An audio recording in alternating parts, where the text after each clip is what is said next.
Assalamualaikum warahmatullahi wabarakatuh. Alhamdulillah, Waalaikumsalam warahmatullahi wabarakatuh. alhamdulillahi rabbil alamin. Nahmaduhu wa nasta'inuhu wa na'udzu billahi min shururi anfusina wa min sayyiati a'malina. May yahdihillahu fala mudilla lahu wa may yudlilhu fala hadiya lahu. Asyhadu an la ilaha illallah wahdahu la syarika lah wa asyhadu anna Muhammadan abduhu wa rasuluh. Allahumma salli ala Sayyidina Muhammad wa ala ali Sayyidina Muhammad. Amma ba'd. Bapak Ibu, kawan-kawan, ustadz-ustadzah yang dirahmati Allah Subhanahu wa taala, bahagia rasanya malam hari ini kita dapat kembali bertemu bersua di dalam forum kajian kita yang rutin ini. Insya Allah ketika niat kita karena betul-betul ingin belajar thalabul ilmi, maka insya Allah kita akan mendapatkan ridhonya Allah Subhanahu wa taala. Dan banyak juga nikmat-nikmat yang telah Allah berikan kepada kita semuanya, termasuk kita diberikan kesempatan untuk bersua di malam hari ini. Untuk itu, marilah kita senantiasa bersyukur kepada Allah Subhanahu wa taala, minimal dengan mengucapkan hamdalah Alhamdulillah Rabbil Alamin. Karena ketika kita bersyukur atas nikmat yang telah diberikan oleh Allah Subhanahu wa taala kepada kita, maka Allah akan menambah nikmat yang telah diberikan kepada diri kita. Kemudian yang kedua, Bapak Ibu kawan-kawan, ustadz-ustadzah yang berbahagia, salawat dan salam tidak lupa kita aturkan pada qudwatun Nabi kita Muhammad sallallahu alaihi wasallam, keluarga beliau, para sahabat dan juga orang-orang yang senantiasa istiqomah di jalannya. Semoga kita semuanya termasuk dalam golongan orang-orang yang kelak akan mendapatkan syafaat dari Rasulullah Sallallahu Alaihi Wasallam di yaumul akhir nanti. Allahumma amin. Kemudian yang ketiga, Bapak Ibu, kawan-kawan, ustadz-ustadzah yang berbahagia, mari kita senantiasa berdoa kepada Allah Subhanahu Wa Taala. Kita mendoakan keluarga kita mendoakan diri kita, tidak lupa juga kita mendoakan para tetangga, kita mendoakan kawan-kawan kita yang lainnya, yang pada malam hari ini mereka sedang diberikan ujian sakit oleh Allah Subhanahu wa taala, agar segera Allah angkat penyakitnya dan Allah berikan kesembuhan sehingga bisa beraktivitas kembali. Tidak lupa juga kita doakan kepada kawan-kawan kita yang saat ini sedang bekerja. Semoga diberikan kelancaran oleh Allah Subhanahu wa taala, yang saat ini sedang punya hajat agar Allah kabulkan hajat-hajatnya. Dan tidak lupa juga kita berdoa kepada saudara-saudara kita di belahan bumi yang lain yang saat ini sedang berjuang menegakkan syariat syariat agamanya Allah Subhanahu wa taala, yang sedang berjuang menyelamatkan akidah-akidah mereka. Semoga Allah senantiasa berikan kesabaran, keikhlasan, dan juga kemenangan. Kawan-kawan, Bapak Ibu, Ustadz-Ustadzah, melanjutkan dari materi kita sebelumnya, yaitu tentang 7 ikhtiar langit.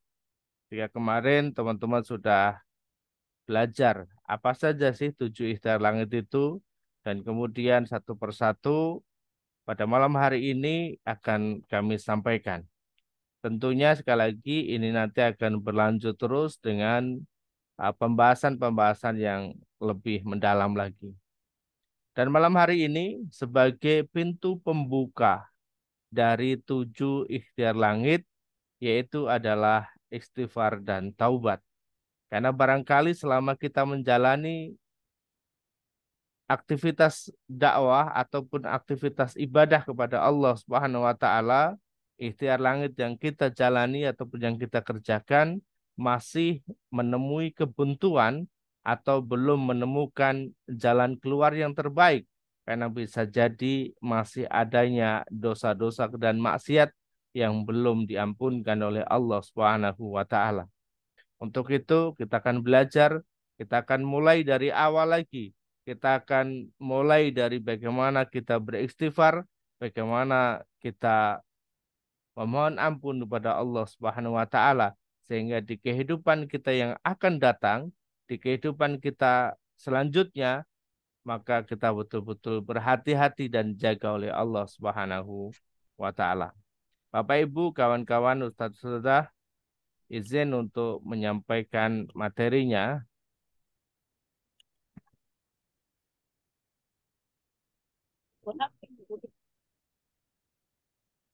Ya, istighfar dan taubat. Karena ini adalah merupakan bagian dari ikhtiar langit. Ya, jika kemarin kita sudah bahas satu persatu dan kemudian kita akan pertajam lagi sampai ke dalamnya. Ya, baik, izin kita pindah dulu.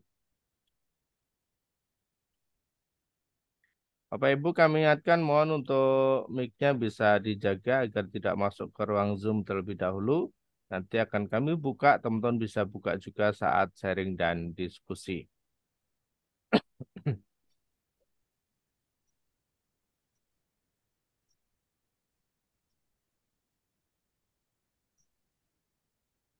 Ya, teman-teman akan kami awali terlebih dahulu yaitu tentang definisi dari istighfar ini, teman-teman ya. Jadi kita seringkali menyebut istighfar ataupun melakukan amalan ini, tetapi barangkali mungkin kita belum memahami apa sih makna dari istighfar itu. Teman-teman, kawan-kawan dan juga ustadz-ustadzah yang berbahagia, istighfar menurut bahasa adalah meminta ampunan baik melalui ucapan maupun perbuatan. Sehingga tidak hanya ucapan saja tetapi kemudian dilanjutkan dengan perbuatan. Sedangkan ampunan adalah perlindungan dari Allah dari tertimpanya azab. Sehingga ketika Allah Subhanahu wa taala telah mengampuni seseorang punya dosa, maka Allah akan ngejaga orang tersebut agar tidak tertimpa azabnya Allah Subhanahu wa taala. Hakikatnya adalah sebagian besar manusia itu beranggapan bahwa jika ia telah berbuat dosa dan kemudian beristighfar, maka hilanglah dosanya. Padahal hakikatnya istighfar itu dapat mengeluarkan seorang hamba dari perbuatan yang dibenci oleh Allah Subhanahu wa taala. Jadi maksudnya begini Bapak Ibu kawan-kawan ya. Jadi seringkali orang itu beranggapan bahwa ketika mereka berbuat salah, berbuat dosa lalu kemudian beristighfar mohon ampun sama Allah, itu menganggap bahwa dosanya sudah dicoret, dosanya sudah dihapus, dosanya sudah diampuni oleh Allah Subhanahu wa taala atau sudah hilang dosanya. Beranggapan demikian. Sedangkan ketika seseorang sudah diampuni oleh Allah Subhanahu wa taala, maka dengan beristighfar ini Allah yang akan ngejaga dan juga melindungi. Sehingga si pelakunya ini termasuk kita semuanya ini tidak akan mengulangi dosa yang sama. Kenapa? Karena senantiasa dijaga oleh Allah Subhanahu wa taala. Termasuk ketika kita beristighfar, itu senantiasa kita itu mengharapkan atau meminta kepada Allah agar senantiasa menjaga dan melindungi kita. Jadi hakikatnya istighfar itu demikian. Maka ketika kita mengucap astagfirullahaladzim, astagfirullahaladzim, maka dalam hati kita meyakini bahwa kita ini punya dosa dan kita ingin agar dosa-dosa kita diampuni oleh Allah Subhanahu wa taala. Dan kita juga tidak tahu lewat istighfar yang keberapa dosa kita itu betul-betul diampunkan oleh Allah Subhanahu wa taala. Maka istighfar tidak hanya sekali dua kali. Karena kita tidak tahu dari istighfar yang keberapa yang kemudian Allah akan mengampuni dosa-dosa kita. Dari istighfar yang keberapa yang akan menjadi sebab Allah itu mengampuni dan ridho atas segala perbuatan kita. Mbak, Mohon maaf teman-teman, mic-nya bisa dijaga ya. nasi goreng, Mbak. Mohon maaf. Yang baru masuk mohon untuk dijaga mic-nya teman-teman ya. Selanjutkan.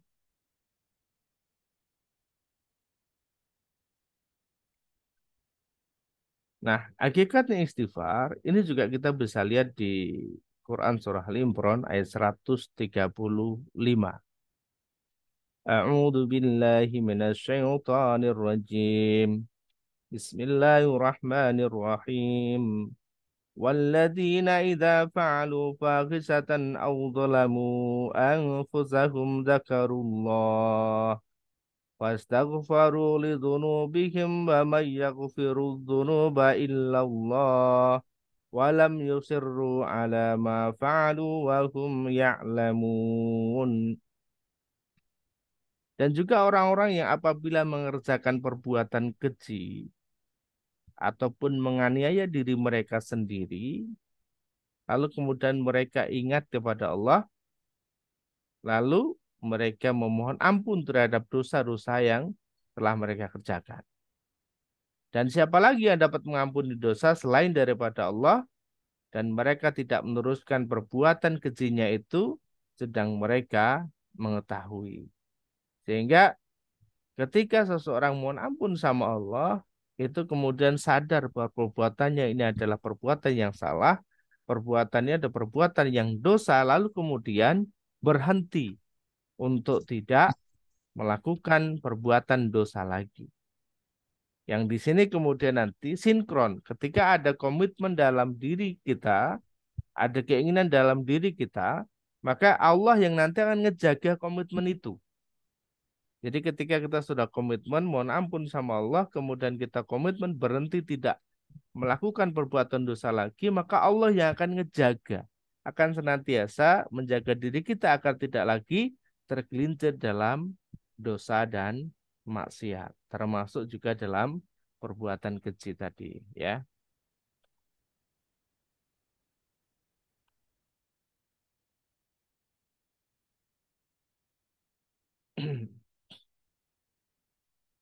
Nah, teman-teman, kenapa kita juga harus beristighfar? Jadi, ketika kita beristighfar mohon ampun sama Allah Subhanahu wa taala, ini sebenarnya tidak hanya sekedar memang betul-betul kita mohon ampun ya, tetapi ada latar belakangnya bahwasanya Allah yang memerintahkan agar kita itu beristighfar kepada Allah Subhanahu wa taala. Lah lantaran apa? Karena memang Allah sudah memfasilitasi. Allah itu ngerti betul bahwa kita itu makhluk yang lemah, makhluk yang gampang sekali melakukan perbuatan-perbuatan dosa, maka kemudian diberikan wasilah itu. Agar apa? Agar kita itu senantiasa mohon ampun sama Allah.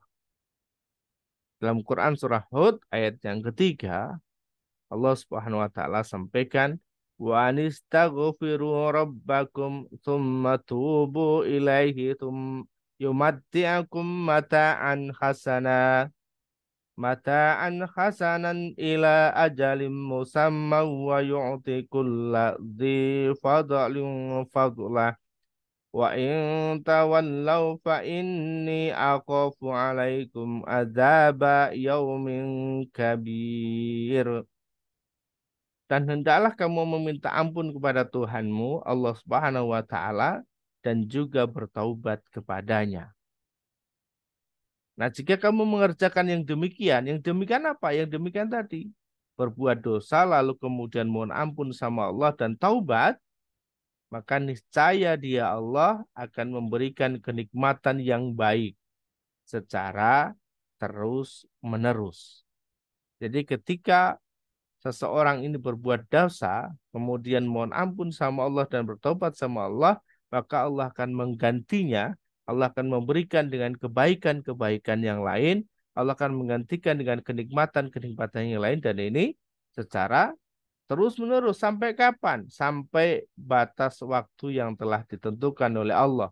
Dan Dia akan memberikan kepada tiap-tiap orang yang mempunyai keutamaan atau balasan terhadap keutamaan tersebut.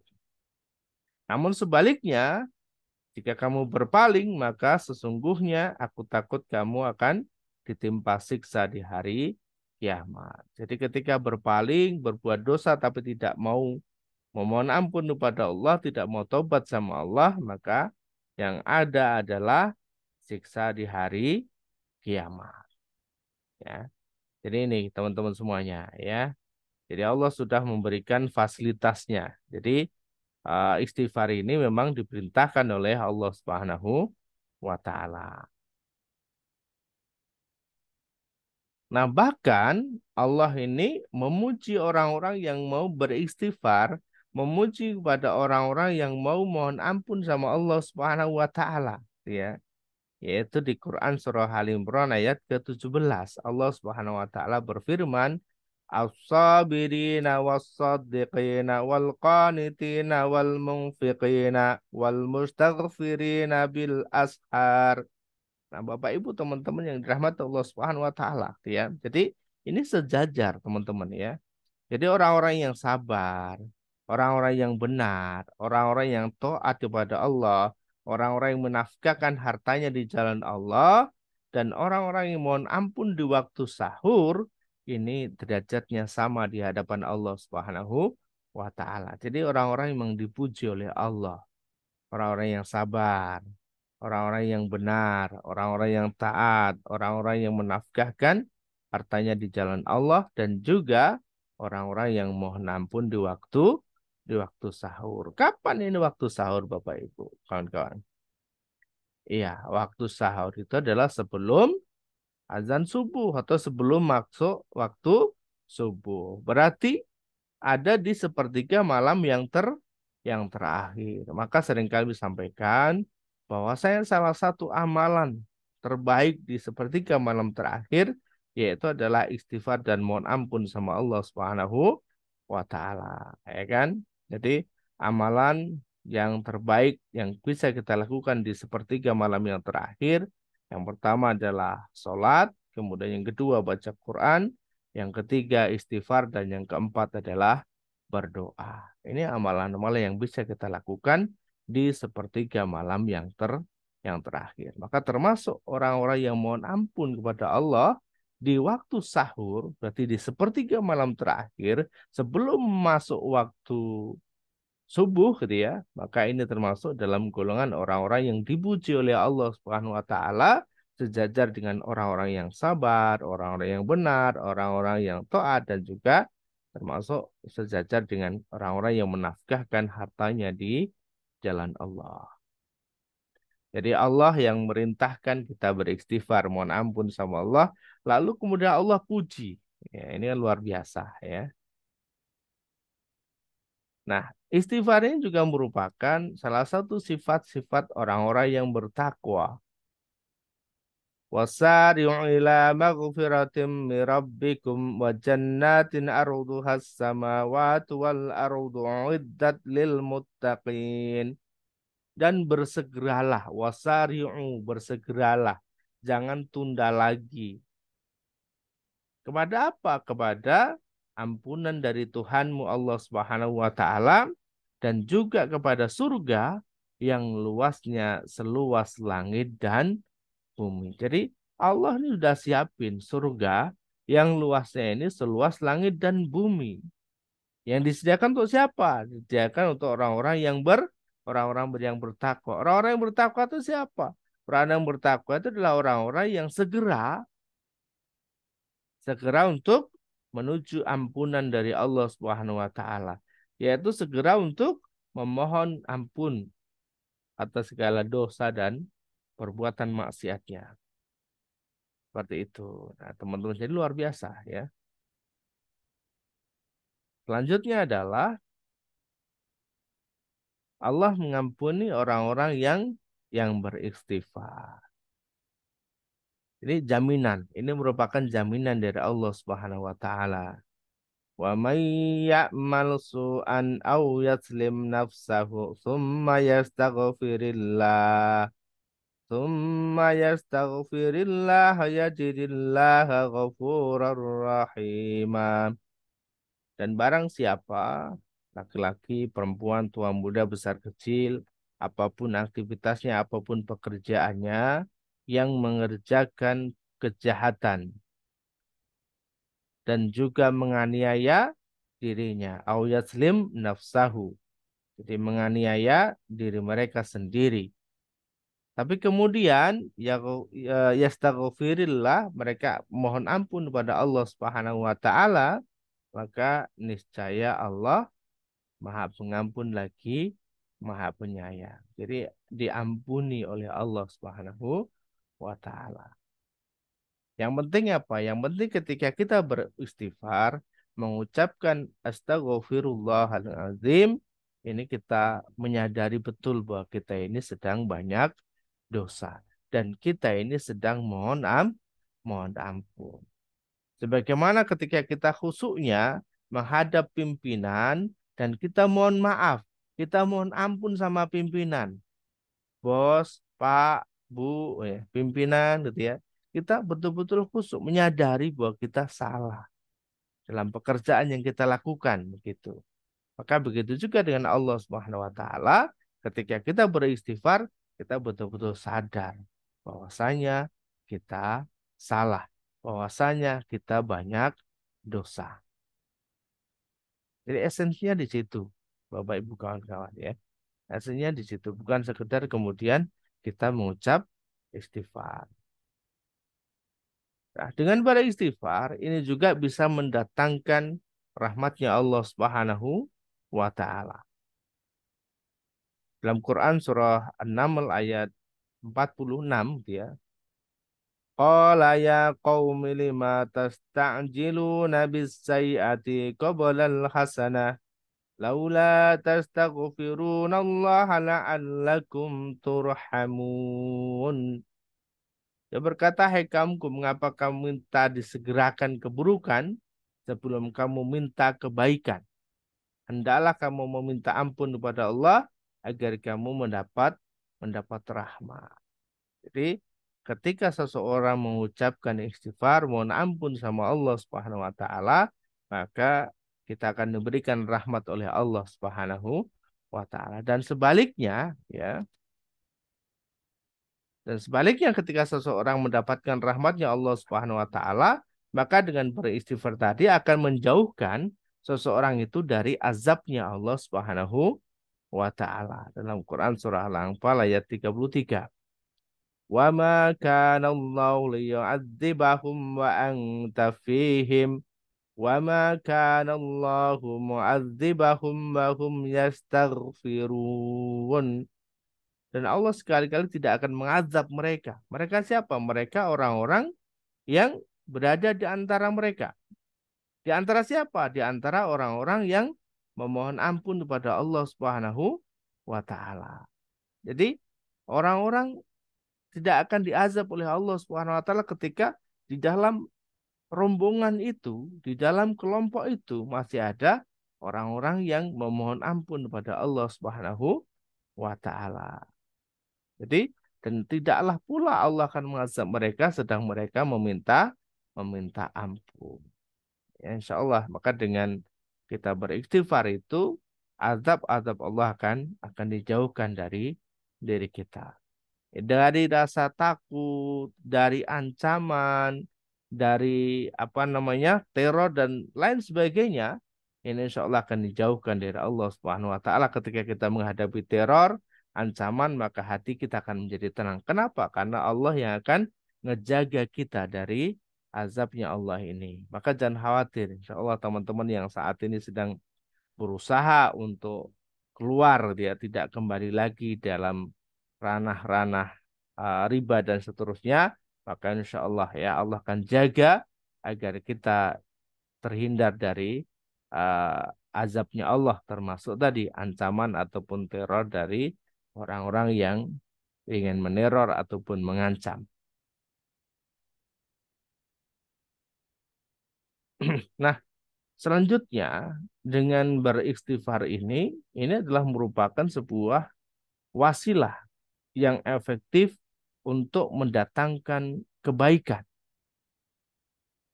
Ya, untuk mendatangkan kebaikan. Wa anistaghfiru rabbakum tsumma tubu ilaihi yumatti'akum mata'an hasana ila ajalin musamma wa yu'ti kulladzi fadlin fadlah Wa in tawallaw fa inni akhafu alaikum adzaba yaumin kabir. Ya, tadi di depan sudah kita baca juga ayatnya ini, yaitu dan hendaklah meminta ampun kepada Tuhanmu dan bertobat kepadanya, kepada Allah Subhanahu wa taala. Dan ketika kamu mengerjakan yang demikian, maka niscaya dia Allah akan memberikan kenikmatan yang baik secara terus menerus kepadamu sampai waktu yang telah ditentukan, dan dia akan memberikan kepada tiap-tiap orang yang mempunyai keutamaan balasan dari keutamaannya tersebut. Nah, sebaliknya jika kamu berpaling, maka sesungguhnya aku takut akan ditimpa siksa di hari kiamat. Jadi ini adalah merupakan wasilah untuk mendatangkan banyak kebaikan-kebaikan. Termasuk ketika kita membaca sejarah, ya, bahkan barangkali kita pernah mendengar sejarah bagaimana Imam Ahmad bin Hambal gitu ya. Suatu waktu gelisah. Satu waktu beliau gelisah, lalu beliau ingin melakukan safar, perjalanan, ya. Berangkatlah dia menuju salah satu kota di Irak gitu ya. Hingga sampai di sana sudah malam, beliau beristirahat di salah satu masjid ataupun musola di sana, ya. Namun sama pihak takmir tidak diperkenankan, ya, tidak diperkenankan. Akhirnya dia keluar dari masjid atau musola itu. Nah, begitu dia duduk di luar di emperan pun juga kembali takmir ini tidak membolehkan, ya, tidak membolehkan. Maka tetap diusir. Nah, tidak jauh dari tempat itu ada seorang pedagang roti. Maka dipanggillah tadi Imam Ahmad bin Hambal untuk beristirahat di tempat beliau. Nah, ketika itu, nama itu teman-teman kawan-kawan Bapak Ibu sekalian, orang itu sudah banyak yang kenal.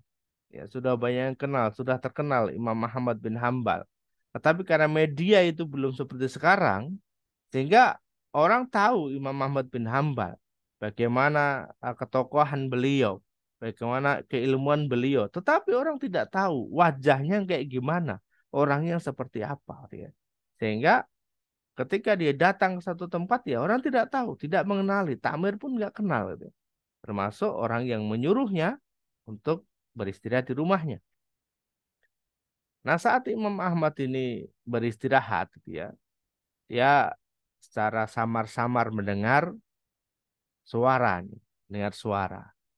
Dan dilihatlah ternyata sang pemilik rumah sedang membuat adonan roti. Nah, yang menariknya adalah sang pembuat roti ini sambil membuat adonan dia beristighfar. Astagfirullahaladzim. Dia beristighfar, mohon ampun kepada Allah Subhanahu wa taala.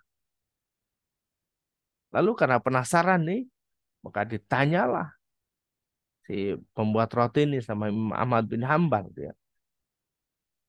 Ditanya, wahai Bapak, kenapa engkau beristighfar terus, mendawamkan istighfar? Kenapa? Wahai gitu ya. Ada manfaatan apa yang telah engkau dapatkan?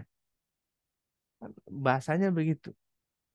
Lalu dijawab oleh pedagang roti tadi, pembuat roti, dia bahwa alhamdulillah dia, dengan wasilah istighfar ini semua hajatku dikabulkan oleh Allah Subhanahu wa taala. Jadi semua hajatnya dikabulkan oleh Allah. Kecuali satu katanya. Loh, apa itu? Satu yang belum dikabulkan oleh Allah sampai sekarang. Yaitu adalah saya ingin bertemu dengan Imam Ahmad bin Hambal. Allahu Akbar. Ya. Ternyata rasa gelisah yang dialami oleh Imam Ahmad bin Hambal itu adalah lantaran istighfarnya penjual roti tadi, sehingga membuat dia gelisah dan harus melakukan safar, gitu ya. Maka ternyata Allah giring, Allah pertemukan sampai dalam rangka apa? Allah ingin memberikan atau mewujudkan hajatnya si pembuat roti tersebut. Jadi memang inilah yang menjadi wasilah nanti untuk mendatangkan banyak kebaikan. Maka seringkali teman-teman, ketika teman-teman sedang merasa gelisah, ketika teman-teman merasa tidak tenang, ya sudah, istighfar aja dulu. Ya, istighfar aja karena bisa jadi rasa gelisahnya yang kita alami ini adalah lantaran karena memang masih ada dosa-dosa yang memang belum diampunkan oleh Allah Subhanahu wa taala. Istighfar dulu. Kenapa ikhtiar langit 40 hari belum berdampak? Karena bisa jadi masih ada noda-noda dosa yang belum diampunkan oleh Allah. Ibaratnya kita bikin adonan atau kita bikin makanan, ternyata tempatnya masih masih kotor. Ya harus dibersihin dulu tempatnya. Wadahnya ini harus dibersihin dulu. Oke, selanjutnya ini juga sama lanjutannya tadi ya. Kemudian, nah istighfar ini adalah juga merupakan sunnahnya para nabi dan rasul. Jadi selain istighfar ini merupakan perintahnya Allah yang nanti akan dipuji bagi orang-orang yang mau beristighfar kepada Allah, ternyata ini juga merupakan amalan dari para nabi dan rasul. Sebagaimana disebutkan oleh Allah Subhanahu wa taala dalam Quran surah Al-A'raf ayat ke-23. Qala rabbana dzalamna anfusana wa ilam taghfir lana wa tarhamna lanakunanna minal khasirin. Ini salah satu doa yang kita juga bisa dawamkan, teman-teman. Ya, satu amalan yang kita bisa juga dawamkan. Bagaimana Nabi Adam alaihissalam diturunkan ke bumi lantaran dia berbuat dosa. Ya, dia berbuat dosa, buat salah, yaitu adalah dengan memakan buah kuldi yang itu atas bujuk rayu dari setan. Yang mana kita sudah ketahui teman-teman, ketika Adam dan Hawa diturunkan di bumi, ini masih mereka protes. Mereka masih tidak mau menyalahkan diri sendiri, menyalahkan iblis yang telah merayu. Ya, ketika di surga penuh dengan kenikmatan, apa-apa yang dia inginkan bisa datang, dilayani. Tapi ketika dia diturunkan di buminya Allah Subhanahu wa taala, maka segala sesuatu meskipun juga telah Allah sediakan, tetapi mereka harus mencari, mereka harus mengambil sendiri, bahkan harus memproses, memasak dan seterusnya. Nah, sekali lagi, ini kita juga bisa belajar dari sini, teman-teman.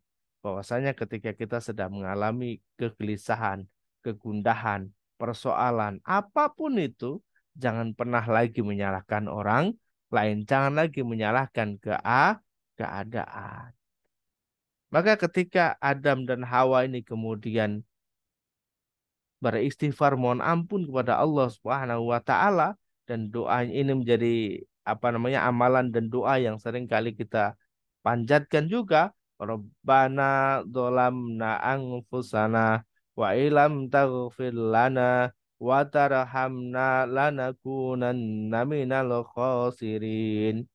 Jadi keduanya Adam dan Hawa ini kemudian berdoa, ya Allah ya Tuhan kami telah menganiaya diri kami sendiri. Kami telah zalim kan gitu. Kami telah zalim ya Allah. Ya, jadi kesalahan ini bukan karena bujuk rayu setan iblis. Betul memang memang lantaran begitu ya. Termasuk teman-teman ketika ditipu oleh temannya, kemudian bisa masuk ke ranah ini, ramah itu, masuk ke riba dan sebagainya. Bisa jadi memang karena ada rayuan dari pihak luar. Tetapi ketika kita tidak merespon, ya tidak akan terjadi rayuan itu. Terjadi itu karena kita merespon. Ada tawaran A, tawaran B, kita respon. Maka sebenarnya yang salah bukan yang nawarin, tapi kita sendiri yang memang salah di situ. Kemudian minta ampun sama Allah, menganiaya diri sendiri. Dan jika engkau tidak mengampuni kami, ini termasuk bentuk rayuan gitu ya. Jadi jika tidak engkau mengampuni kami dan memberi rahmat kepada kami, niscaya kami termasuk orang-orang yang merugi. Jadi ngaku bahwa salah kami yang menganiaya diri kami sendiri. Lalu kemudian jika tidak engkau ya Allah yang mau mengampuni kami dan beri rahmat, dalam bahasa kita itu, ya kami ini termasuk orang-orang yang merugi. Kami ini tidak dapat apa-apa gitu loh. Kami benar-benar salah gitu. Nah, insya Allah begitu bahasanya. Jadi teman-teman, ya ini kita betul-betul minta ampun pada Allah Subhanahu wa taala. Ngakulah bahwa salah ini tuh kita gitu loh. Jadi bukan bukan karena orang lain gitu ya. Ustaz, saya ngebayarin utangnya orang misalnya. Ya siapa suruh mau ngebayarin utangnya orang kan begitu. Berarti karena memang diri kita yang salah, ya. Maka istighfar, mohon ampun sama Allah Subhanahu wa taala. Ya, banyak nanti memang tidak kami sampaikan semua, cukup panjang ya, dan nanti Nabi apa Nabi Ibrahim, Nabi Musa dan seterusnya ada banyak kisah yang terkait dengan istighfarnya para nabi dan rasul ya. Tetapi tadi satu contoh sudah kita ambil yaitu ada di Nabi Adam alaihissalam. Dan ini juga yang menarik teman-teman, saya suka ini bahwa istighfar ini sebagai solusi. Ya, istighfar ini sebagai solusi. Yaitu di Quran surah Nuh ayat ke-10 sampai dengan ke-12 ataupun ke-13 ya. Nah, ini adalah apa namanya? Kisahnya Nabi Nuh alaihissalam ya. Tapi ini kita bisa jadikan pelajaran bahwasanya ketika kita melakukan hal yang sama, maka kita juga akan mendapatkan kebaikan yang sama. Nah, kurang lebih begini ya. Faqultu astaghfiru rabbakum innahu kana ghaffara. Maka aku katakan pada mereka, mohonlah ampun kepada Tuhanmu Allah Subhanahu wa taala, sesungguhnya Dia adalah Maha Maha Pengampun. Sampaikan nih Nabi Nuh alaihissalam, ya kan? Jadi mohon ampun, beristighfar bahasanya begitu. Beristighfarlah kepada Allah, mohon ampunlah kepada Allah. Lalu balasan dari Allah apa ketika kita sudah beristighfar kepada Allah Subhanahu wa taala? Ya, di ayat ini ayat ke-11 disampaikan yurusilis sama alaikum midororo. Niscaya Dia Allah yang akan mengirimkan hujan kepadamu dengan lebat. Ya hujan termasuk rezeki juga, bagian dari rezeki juga. Maka ketika seseorang beristighfar, maka Allah akan kirimkan rezeki itu dengan sangat derasnya, dengan sangat sangat derasnya, sebagaimana air hujan. Ya, ketika seorang beristighfar, insya Allah rezekinya akan mengalir seperti air hujan. Wa yumdidukum bi amwali wa banina wa yaj'al lakum jannati wa yaj'al lakum anhara, dan membanyakkan harta. Wa yumdidukum bi amwal wa banin, memperbanyak harta dan anak-anak. Nah, seringkali bahasa rezeki itu disampaikan dengan bahasa-bahasa yang umum, ya. Badan sehat itu rezeki, gitu. Namun di ayat ini Allah menyebutkan dengan sangat jelas yaitu adalah bi amwal, harta. Allah akan membanyakkan harta, tidak membanyakkan rezeki, tetapi membanyakkan harta. Jadi rezeki langsung dengan kalimat harta. Harta, benda, duit, uang kayak begitu. Dengan apa namanya? Dengan beristighfar Allah bakal ngasih kita duit banyak, atau bahasa bahasa gampangnya begitulah ya. Memberikan harta dan juga anak-anak. Maka orang-orang yang belum punya anak, belum diberikan anak oleh Allah Subhanahu wa taala, insya Allah ya, yang berbanyak istighfar. Nanti Allah akan memberikan. Dan juga mengadakan untukmu kebun-kebun dan mengadakan pula di dalamnya untukmu sungai-sungai. Jadi kebun yang di dalamnya ada sungai, ini berarti kebun menggambarkan kebun yang subur, kebun yang membuahkan hasil gitu ya. Dan ketika kisah itu memang gambaran orang-orang kaya itu adalah orang-orang yang kebunnya banyak, punya kebun banyak gitu. Ini masuk orang kaya. Bahkan termasuk kakek nenek moyang kita dulu, termasuk tuan tanah, itu adalah orang-orang yang masuk kaya itu adalah ketika menjadi tuan tanah. Kenapa? Tanahnya banyak, tanahnya luas. Ya ini berarti adalah bagian dari tadi rezeki Allah SWT yang Allah wujudkan dalam bentuk harta, anak, dan juga kebun yang di dalamnya ada sungai-sungai. Berarti ini adalah kebun yang subur. Malakum la tarjuna lillahi waqar. Mengapa kamu tidak percaya akan kebesaran Allah Subhanahu wa taala? Jadi ini istighfar ini menjadi solutif banget nih bagi diri kita ya. Ini sangat solutif banget. Nah, teman-teman, terakhir kami ingin sampaikan istighfar maka harus diikuti dengan taubat kepada Allah Subhanahu wa taala. Mohon ampun lalu kemudian taubat sama Allah ya. Sehingga tidak sekedar kita mohon ampun saja tapi harus dilanjutkan dengan taubat. Nah, syarat-syarat taubat itu apa saja? Pertama adalah ikhlas, teman-teman ya. Taubat ini harus ikhlas betul-betul dari dalam hati. Maka sering kami sampaikan, teman-teman yang taubat dari riba, itu kita taubat atas dosanya. Bukan taubat karena kita sudah malas lagi bayar utang. Bukan taubat karena kita takut dikejar-kejar rentenir. Bukan lagi takut karena kita itu diteror. Bukan. Tapi taubatnya kita itu karena benar-benar kita sadar kita salah. Ya, bukan karena udah malas dikejar diteror. Bukan ya. Maka beda. Maka keikhlasan ini datangnya dari dalam hati kita. Betul-betul kita ikhlas. Karena Allah Subhanahu wa taala, betul-betul karena kita itu sadar bahwa apa yang kita lakukan itu udah salah gitu ya. Maka ikhlas. Kemudian yang kedua, sedih dan menyesal atas perbuatan yang sudah kita lakukan itu. Perbuatan yang salah, perbuatan yang keji, perbuatan yang mungkar tadi, maka kita rasa sedih. Dan kemudian menyesal. Nah, ketika kita menyesal, maka kemudian berhenti. Stop maksiat. Berhenti untuk tidak melakukan lagi. Kita berkomitmen untuk tidak mengulangi. Jadi berhenti, stop dari maksiat, stop dari mengerjakan maksiat, dan kita komitmen untuk tidak mengulanginya lagi. Karena ketika kita komitmen, maka Allah yang akan ngejaga agar kita tidak kembali tergelincir dalam dosa yang sama lagi. Nah, syaratnya yang terakhir adalah ketika masih masa aktif, bukan masa tenggang, teman-teman. Taubat kita itu akan diterima oleh Allah Subhanahu wa taala ketika kita masih berada di masa aktif, bukan masa tenggang. Maksudnya apa? Barangkali teman-teman pernah dulu ketika handphonenya masih handphone yang jadul ya, Nokia 3310 ya kan, Siemens S25 yang masih jadul itu belum ada aplikasi seperti sekarang, gunanya hanya untuk SMS dan telepon saja. Maka seringkali ketika orang telepon dijawab oleh operator dia, maaf, kartu Anda masuk masa tenggang. Buat SMS juga nggak bisa.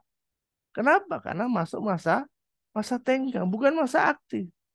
Begitu dicek, oh ternyata saldonya banyak. Tapi nggak bisa buat telepon, nggak bisa buat SMS. Nah, begitu juga dengan taubat kita kepada Allah SWT, meskipun kita masih hidup, tapi ketika masa aktifnya sudah habis, ya tidak akan bisa. Nah, kapan masa aktif itu? Masa aktif taubat itu ada dua, teman-teman. Boleh dicatat ya. Masa aktif taubat itu ada dua. Yang pertama, yaitu ketika ruh itu keluar dari jasad kita sebelum mencapai tenggorokan. Ini ada kisah menarik ini dulu ya.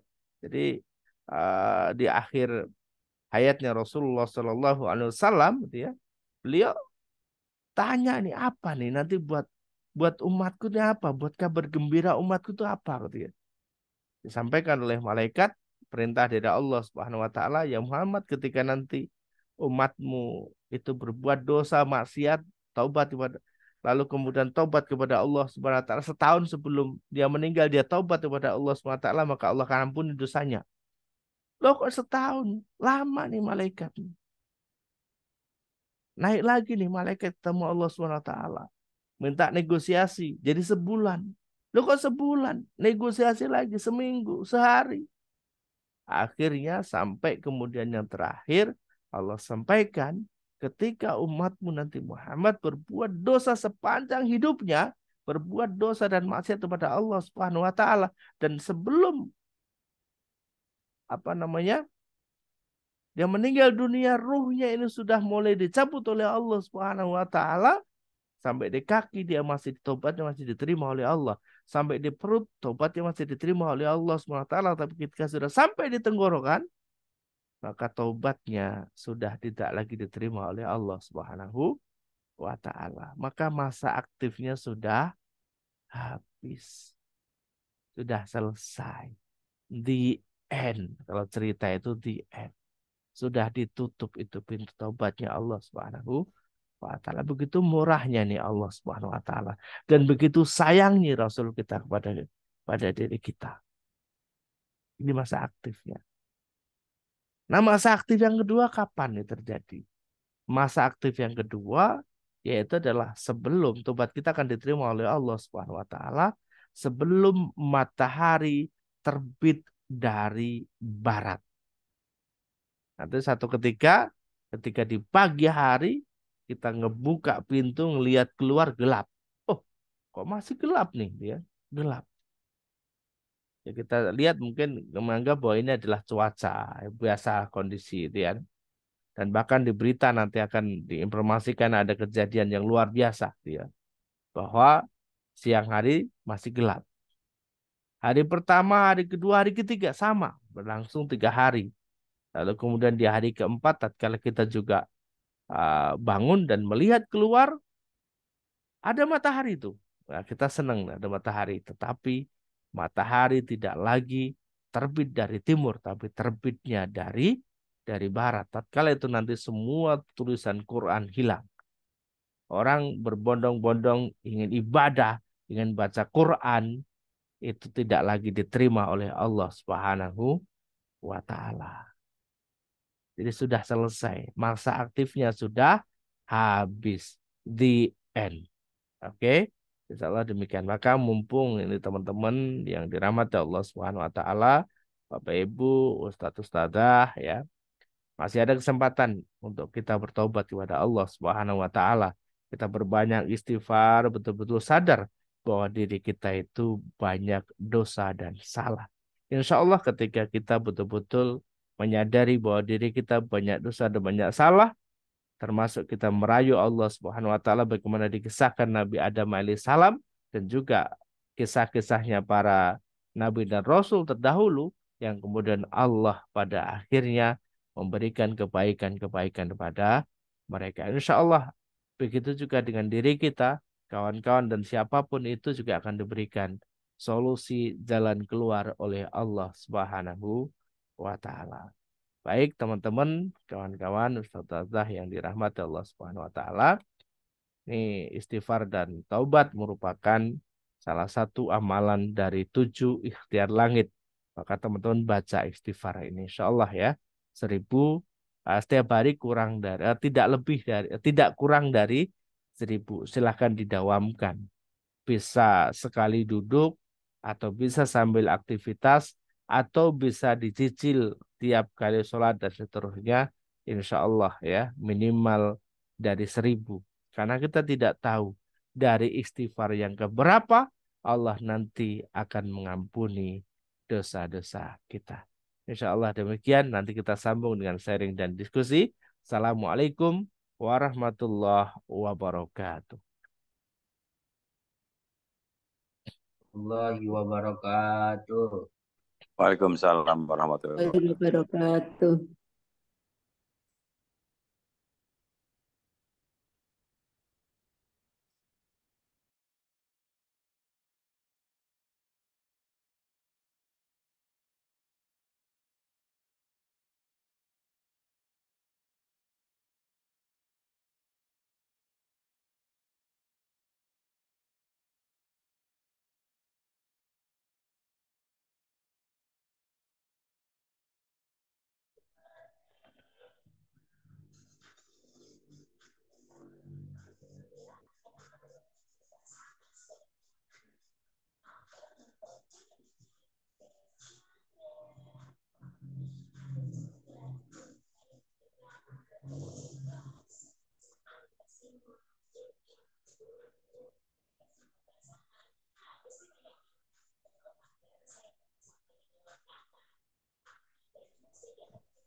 Baik Bapak Ibu, silahkan disiapkan untuk sharing, bisa pertanyaan ataupun sharing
Silahkan bagi Bapak Ibu yang akan sharing bisa dipersiapkan untuk raise hand, memberikan tanda simbol tangan. Bagi yang ingin sharing langsung, kami beri kesempatan.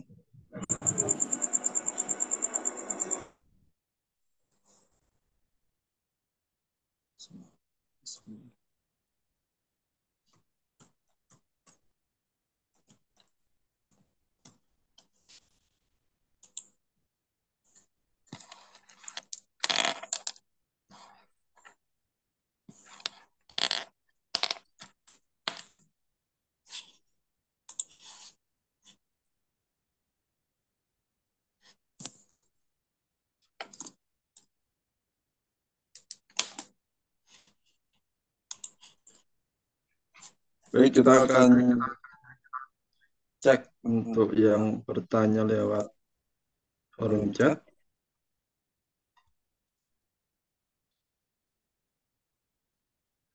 Saya coba cek untuk pertanyaan-pertanyaan lewat chat. Ini ya. Dari ini ditulis Vivo. Vivo 1902. Baca istighfar harus dalam keadaan suci enggak, Pak Ustadz? Gimana, Ustadz? Ya, teman-teman, baca istighfar tidak harus dalam keadaan suci, tetapi ketika teman-teman dalam keadaan suci atau punya wudhu, maka ada nilai tersendiri. Insya Allah demikian. Dari Bu Sri Mariani, terima kasih. Assalamualaikum Pak Ustadz. Maaf, istighfarnya cukup astagfirullahaladzim. Apa ada yang lainnya? Ya, teman-teman, istighfarnya boleh ya, astagfirullahaladzim, atau bisa juga teman-teman sesekali dengan Sayyidul Istighfar ya. Tadi memang tidak sempat memasukkan Sayyidul Istighfar ya. Tapi coba saya share teman-teman Kamu udah belajar belum? ya. Saya share dulu Sayyidul Istighfar, teman-teman bisa cari di internet juga banyak bacaannya. Ini luar biasa teman-teman ya. Di Sayyidul Istighfar itu teman-teman sangat luar biasa, banyak ini.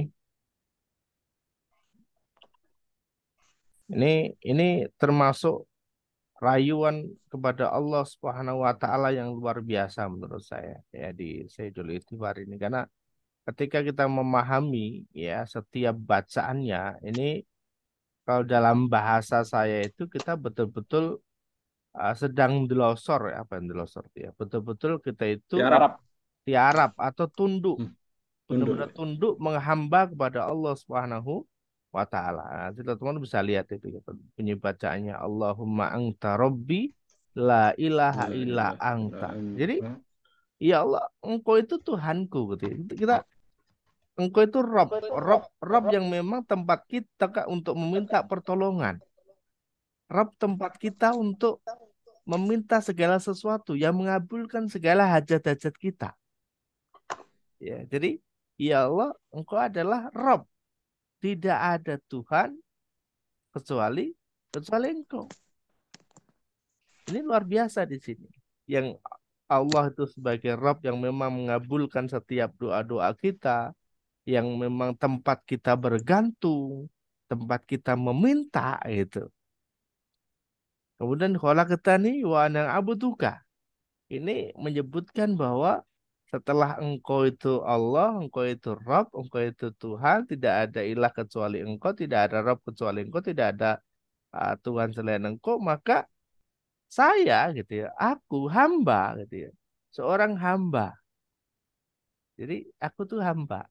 Atau kalau dalam dalam bahasa kerajaan itu engkau itu raja, saya itu hamba ya Allah gitu. Jadi betul-betul kita itu sadar bahwa kita itu hanya seorang seorang hamba. Wa ana ala hadika wa wa'tika mastato'. Dan apa namanya? Aku di atas ikatan janjimu dan kemudian akan taat kepadamu semampu, sebisa yang saya lakukan itu, yang terbaik kan begitu. Berarti kan saya akan melakukan ibadah ini yang terbaik yang bisa saya lakukan. A'udzubika min syarri ma sana'tu. Aku berlindung kepada engkau. Jadi perlindungan kita itu hanya kepada siapa? Kepada Allah Subhanahu wa taala. Dari apa? Dari segala kejahatan yang telah aku perbuat. Artinya kita minta sama Allah agar dijaga karena kita komitmen agar kita tidak melakukan perbuatan lagi. Abu ulaka binikmatika alayya wa abu bidambi faghfirli. Dan aku mengakui atas nikmatmu terhadap diriku dan juga dosaku gitu ya. Maka kemudian faghfirli, maka ampunilah aku. Ketika bareng-bareng faghfir lana gitu ya. Kita sendiri faghfirli, maka ampunilah aku. Fa innahu la yaghfiru dzunuba illa anta. Karena sesungguhnya tidak ada yang bisa atau boleh mengampuni segala dosaku ini kecuali engkau. Ini bentuk rayuan juga. Jadi selain selain kepada siapa lagi aku minta minta mohon ampun dan gitu bahasanya kan gitu. Lalu kepada siapa lagi ketika tidak hanya kepada engkau ya Allah. Makanya sekali lagi teman-teman silakan ini dibaca Sayyidul Istighfar, ini luar biasa kalimatnya ini. Betul-betul menyadarkan bahwa kita itu hanya seorang hamba. Maka ketika kita seorang hamba, yang jangan pernah kita menjadi seorang yang melebihi hamba, yang ngatur-ngatur Allah. Jangan. Biarkan saja Allah yang mengatur diri kita. Kapan nih solusinya? Ya itu terserah Allah dong kan gitu ya. Terserah Allah. Yang penting apa? Yang penting kita terus berpasrah dan ikhlas atas segala ketentuan dari Allah Subhanahu wa taala. Insya Allah demikian ya. Baik, Ustaz. Lanjut, ini ada yang resen, Bu Miswar Zubaidah. Silakan Ibu, ada yang mau disaringkan, monggo.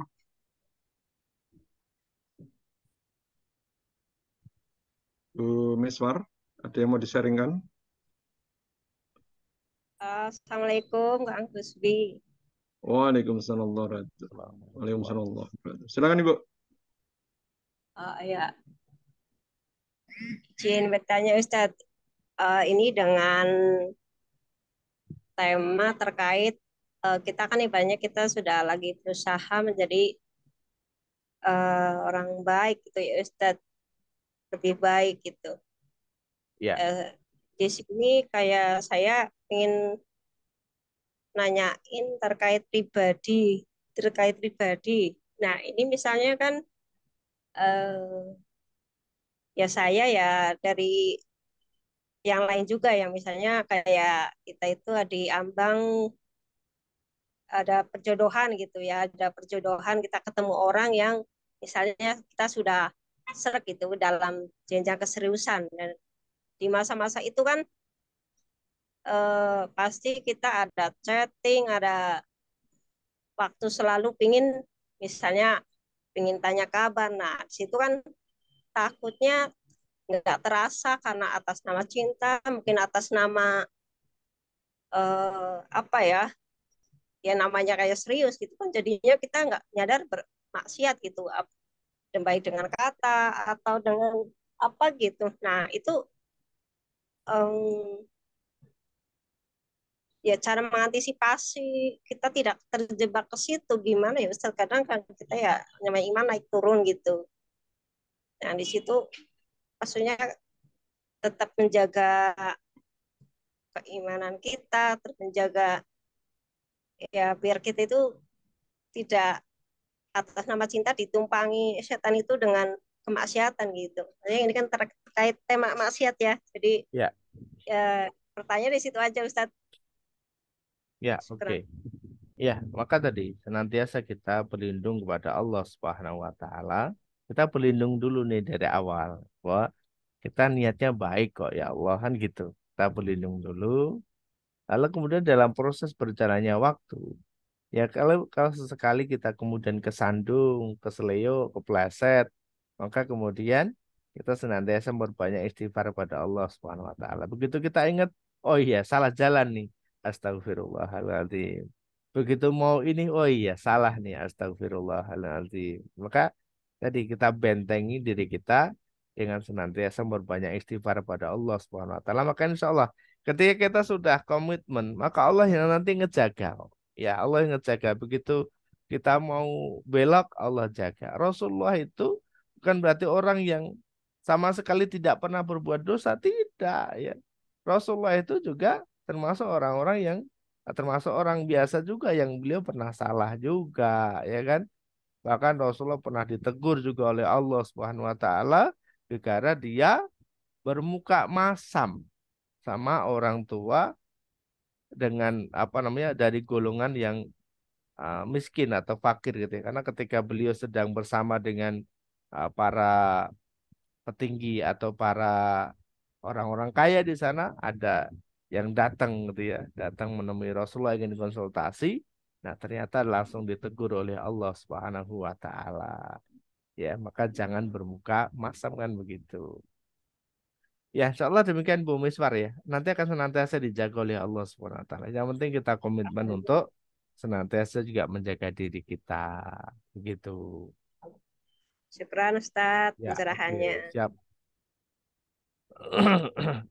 Baik, terima kasih Bu Misbar. Kita akan lanjutkan membacakan chat ya. Dari ini Ibu atau Bapak nih ya. Lili N. Ustadz, istighfarnya itu boleh diucapkan melalui zikir di segala keadaan. Misal sambil kerja apa duduk di satu tempat. Ya, Silakan, boleh Ustadz. ya. Duduk di satu tempat boleh, di atas sajadah boleh, di atas kendaraan boleh, sambil Oke, jalan boleh, sambil oke, oke. beraktivitas boleh, dalam keadaan bersuci boleh, dalam keadaan tidak bersuci boleh. Oke. Baik, jadi dalam setiap kondisi ya Ya, kita dipermudah untuk istighfar. ya betul. Yang tidak boleh memang di tempat-tempat yang dilarang oleh Allah Subhanahu wa Ya, taala termasuk di dalam kamar mandi. kamar mandi. Oke. Baik, dari Bu Istianah ya. Assalamualaikum Ustaz, mau nanya, untuk istighfar Waalaikumsalam. yang afdolnya itu dibaca setelah sholat taubat atau setelah tahajud atau setiap saat? Makasih Ustaz. Assalamualaikum. Waalaikumsalam warahmatullahi wabarakatuh. Setiap saat Ibu ya, setiap saat. Maka nanti di dalam satu hari itu usahakan minimal satu kali ngebaca tadi Sayyidul Istighfarnya ya. Seperti itu insya Allah ya. Ya, baik. Oke, baik. Masih ada waktu.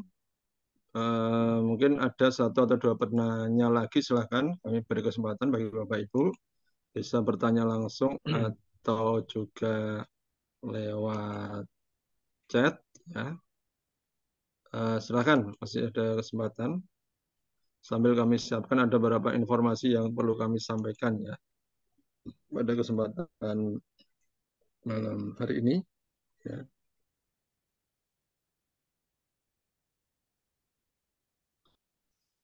ya silakan Bapak Ibu. Tema yang luar biasa pada malam hari ini ya. Amalan yang bisa kita jalankan dalam berbagai kondisi ya dengan mudah dalam keadaan suci ataupun tidak bisa kita amalkan ya di berbagai tempat kecuali teman-teman yang dilarang ya. Silakan, ini menjadi salah satu senjata ya, dan banyak kemuliaan bagi orang-orang yang membiasakan diri untuk membaca istighfar ya. Insya Allah tadi sudah banyak materi yang disampaikan. Kita bisa mendapatkan banyak pencerahan dari materi tersebut. Baik Bapak Ibu sekalian, sambil menunggu mungkin masih ada yang mau disaringkan dari Bapak Ibu semuanya. Kita sampaikan bahwasanya ada informasi terkait dengan program pesantren bahagia ya. Kita sampaikan kepada Bapak Ibu semuanya. Insya Allah kita masih ada waktu ya untuk Bapak Ibu yang ingin mengikuti program pesantren bahagia ya, yang diprogramkan oleh Yayasan Manut Quran Bahagia ya. Jadi program ini adalah untuk memfasilitasi bagi Bapak Ibu semuanya, saudara-saudara semuanya yang ingin bareng-bareng untuk menghadirkan kebahagiaan ya dalam dirinya ya, tentunya semuanya mengikuti apa yang sudah dinaskan dalam Al-Quran ya. Ya ini ya Bapak Ibu ya, pesantren bahagia ya. Insya Allah ini adalah program edukasi, bimbingan, dan pendampingan ya selama 6 bulan secara intensif. Ini adalah pengembangan dari program challenge ya yang selama ini sudah kita hadirkan, dan insya Allah kita kembangkan dalam kegiatan program pesantren bahagia ya. Bagi Bapak Ibu yang ingin hadir di forum ini, silahkan langsung menghubungi tim kami ya, admin yang ada di grup Bapak Ibu semuanya, untuk nanti mendapatkan informasi terkait dengan kegiatan yang ada di pesantren bahagia. Ini kegiatannya tidak offline ya, karena ini lebih banyak online-nya. Jadi kita nanti akan belajar bersama-sama terkait dengan manajemen ibadah, manajemen diri, keluarga, gitu ya, dan termasuk penyelesaian amanah yang langsung dibimbing oleh para mentor-mentor yang sudah berpengalaman di dalamnya. Gitu ya. Selain nanti ada tentunya ya ada hal-hal yang harus dikerjakan ya Bapak semuanya ya. Selain itu nanti akan ada forum-forum online juga, materi yang akan disampaikan setiap hari Selasa malam gitu ya. Ini ada kelas intensif, live Zoom, free konsultasi ya, dan video-video dari Manut Quran. Ya, ini kami hadirkan dalam rangka memfasilitasi bagi Bapak Ibu semuanya yang ingin menghadirkan kebahagiaan di dunia dan nanti juga di akhirat, sebagaimana yang sering kita bacakan ya, Rabbana atina fid dunya hasanah wa fil akhirati hasanah wa qina adzabannar. Jadi nanti kita bareng-bareng menghadirkan kebahagiaan kita di dunia ini dan juga di akhirat. Silahkan nanti menghubungi tim kami yang ada di grup-grup komunitas Manut Quran untuk mendapatkan informasi lebih lanjut, dan masih ada kurang lebih 17 seat ya Ustaz ya. Iya, masih 17 seat, Masih insya ada Allah. 17 seat untuk menerima santri di pesantren bahagia ini. Silahkan Bapak Ibu yang ingin gabung segera saja, karena ini akan segera kita close untuk seatnya, dan kami tutup di angkatan pertama ini untuk nanti mengikuti kelas-kelas di pesantren bahagia. Saya kira itu informasi yang kami sampaikan. Dari Ustadz, ada yang mau ditambah Ustadz? Ya, insya Allah cukup. Nanti insya Allah di hari Selasa besok kita sudah pada materi yang perdana dari pesantren bahagia. Oke, baik. Demikian Bapak Ibu, informasi yang kami sampaikan. Semoga bermanfaat, dan karena waktu sudah melebihi dari yang kita jadwalkan, mari kita tutup forum kita pada malam hari ini dengan doa penutup majelis. Subhanakallahumma wa bihamdika asyhadu an la ilaha illa anta astaghfiruka wa atubu ilaik. Terima kasih pada Ustaz Udin untuk materinya pada malam hari ini, dan terima kasih pada Bapak Ibu semuanya yang telah hadir dalam kajian online Manut Quran ini. Mohon maaf jika banyak kekurangan khilafan. Saya tutup, saya akhiri dengan Assalamualaikum warahmatullahi wabarakatuh. Waalaikumsalam. Waalaikumsalam warahmatullahi wabarakatuh.